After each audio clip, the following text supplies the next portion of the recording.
நாகையில் கனமழை காரணமாக விளை நிலங்கள் மற்றும் குடியிருப்பு பகுதிகளில் தண்ணீர் புகுந்துள்ளது.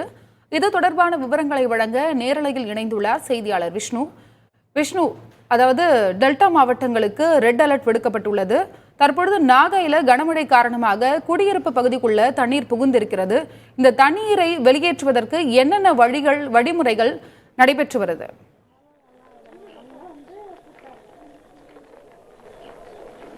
நாகை மாவட்டத்தில் காலை முதலே கனமழை பெய்து வரும் நிலையில் பல்வேறு பகுதிகளில், அதாவது விவசாய நிலங்கள் மட்டுமல்லாமல் குடியிருப்பு பகுதிகளும் மழை நீரால் சூழப்பட்டுள்ளது. நாம் தற்போது இருக்கும் இடம் வந்து வெளிப்பாளையம் பெரும்பால் மேலே வடம்போக்கி தெருவில் இருக்கும். இந்த பகுதி சாலை முழுவதும் குடியிருப்பு பகுதிகளில் வந்து மழை நீர் சூழ்ந்து காணப்படுது.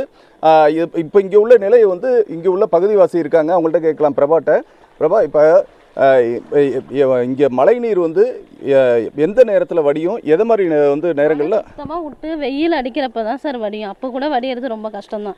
மழை டைமில் எங்களுக்கு ரொம்ப கஷ்டமாக இருக்குது. பிள்ளைங்களெல்லாம் வச்சுட்டு பிள்ளைங்க வெளியிலே வராதுங்க.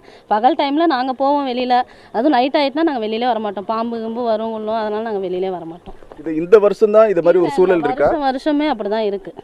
வருஷம் அப்படி தான் இருக்குது. மாவட்ட நிர்வாகம் எது மாதிரி பண்ணியிருக்காங்க? அவங்களும் வந்து இதுக்கு வந்து ரொம்ப ஸ்டெப் எடுக்கிறாங்க. ரொம்ப எடுத்திருந்தாங்கன்னா இந்த அளவுக்கு தண்ணி நிற்காதுல்ல. ரொம்ப எடுக்கலை அவங்க. அதாவது மாவட்ட நிர்வாகம் சார்பாகவும் நடவடிக்கை எடுக்கப்பட்ட ஒரு நிலையில் இந்த 20வது வார்டு உறுப்பினர் வந்து மழைநீர் வடிவதற்கான ஒரு ஏற்பாடும் இங்கே செஞ்சுருக்கதா வந்து தெரிவிச்சிருக்காங்க.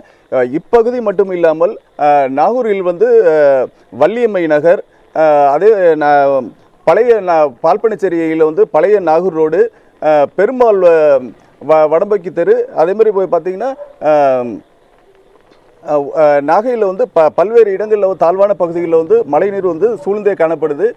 இவர்களுக்கு வந்து மழைக்காலம் தோறும் இதே ஒரு நிலை நீடிக்கிறதுனால நிரந்தர தீர்வு காண வேண்டும் என்பதே இவங்களோட கோரிக்கையாக இருக்குது. அருணா, டெல்டா மாவட்டங்களுக்கு 4 நாட்களுக்கு மழை நீடிக்கும் என்று வானிலை ஆய்வு மையம் தெரிவித்துள்ளது. அங்குள்ள மக்கள் பாதுகாப்பாக இருக்குமாறு அரசும் அறிவுறுத்தியுள்ளது. உங்களுடைய தகவலுக்கும் நன்றி.